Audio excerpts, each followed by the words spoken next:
And now it's time for Outside, and today I have a very special guest. She is the queen of construction, being the owner of 5 construction-related companies and using them to provide equal opportunities for women looking to work in the industry. She's also very open about her mental health struggles, giving talks on how to deal with stress and anxiety. Most notably, she appeared on BBC's The Apprentice in 2017 and even managed to make it to the finals. Did you guess? No? Well, I'm pleased to welcome Michaela Wain. Michaela, thank you very much for joining me. Hello, thanks for having me, Nana. It's really good to see you. So, Michaela, talk to me a bit about yourself then. For some people, I watched The Apprentice. I saw the one that you were in, but some people might not have done. So tell me a bit about yourself, your background. Well, I mean, I've been in construction for the best part of 20 years. I had my own businesses, and to be fair, I was doing relatively well before I went on to The Apprentice. We was doing good, to be fair. But I felt like I'd just plateaued. We'd got to X amount of million turnover, and I felt like I can't progress from this point. You know, you don't know what you don't know. Who better to learn off than Lord Sugar? So, as you mentioned, I've always suffered with social anxiety. So I thought, well, this might help me. This might get some money, meet Lord Sugar, get over anxiety. So I went for it, went for The Apprentice, and did well, but I didn't win, and I'm really angry about it. I definitely should have won. You think you should have won? Yeah. So before you got to the stage that you were in The Apprentice, why did you choose? I mean, were you in construction before that? And so how did you get into that? Why did you choose construction? I think, like most people in construction, you just end up in it by accident. You know somebody who knows somebody who gives you a job. And I was actually doing a degree in religion and special needs, so worlds apart from construction. Oh. And taking a year out, my dad said, you know, get a job or I'm going to kick you out, basically, because I was drinking and partying and doing all the student things. So I ended up landing a job selling advertising in a construction magazine and just fell in love with it. I fell in love with the industry, the people who I was working with, sales. I've got a big mouth, so I did quite well at that. And then it unfolded from there. I hit a glass ceiling, like I think most women experience in construction, or, you know, women in general experience that. So I decided I had no choice other than to start my own company, and then there was no ceiling. There was no ceiling, yeah. And anyway, it's made of glass, you can break it with a stiletto. Yes, here we are. And you got onto The Apprentice. What was it like? Did it bring you the things that you thought it would bring? And what was perhaps the most interesting thing that you discovered there? Yeah, it was, to be fair, it was a lot more intense than I thought. You know, when you watch it as a viewer, you're like, oh, why have they done that? And why have they made this terrible decision? But actually, when you're in there, you're constantly working, you're not eating right, you're not sleeping right, no connection with your family. So I guess it creates a really tense environment, and one that I definitely wasn't used to, just not having my circle of friends and family around me to help me through just difficult and challenging times. But you know what? I just had a really good time. I just thought, this is one opportunity, be here forever long. I remember saying to my mum, hey, imagine if I'm on telly for 4 weeks. And, like, really, you know what? That was my goal, be in it for 4 weeks. And, you know, I got all the way to the finals, so that was fabulous. But it was a lot more stressful and difficult than I anticipated. When I first went in, I didn't speak that much. I was very nervous and anxious and constantly sweating, in all honesty. And then by the end of it, the anxiety had really lifted. That I never would have done this before The Apprentice. I never would have done public speaking. I didn't even go to networking events. So I really pushed myself out of my comfort zone, and I guess it kind of cured it to an extent. I'm still nervous now, Nana. No, you don't come across that way. And the challenges, what was your most notable challenge, or probably best moment? Oh, God, it was all challenging. I think he threw me into being a project manager one day over all the boys. He was like, you work in construction, you've got 4 brothers, you be the project manager.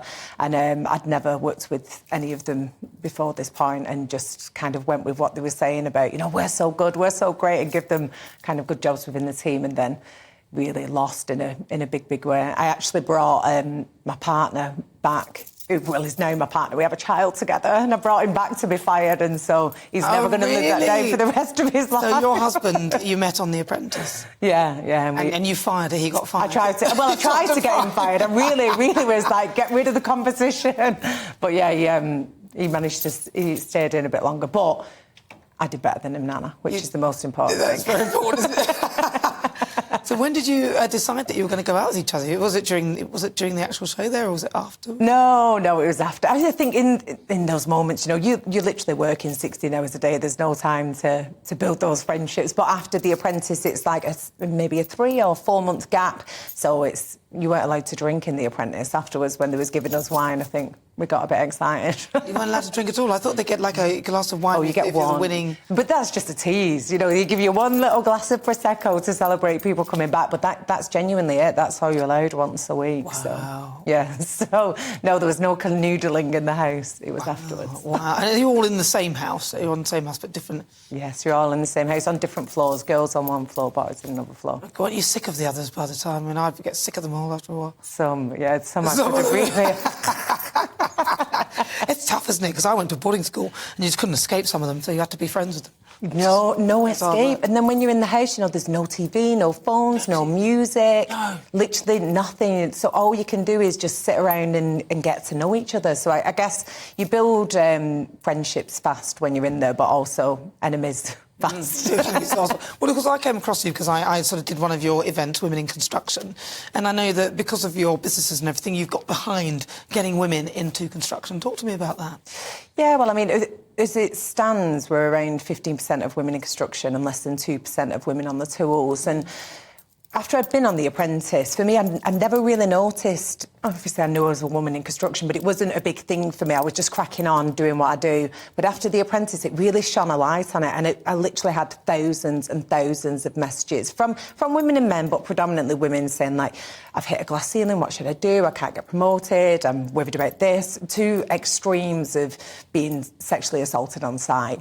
And at this point, I just thought, well, I've been given this platform. I feel like, I should do something with it and should be representing women in construction.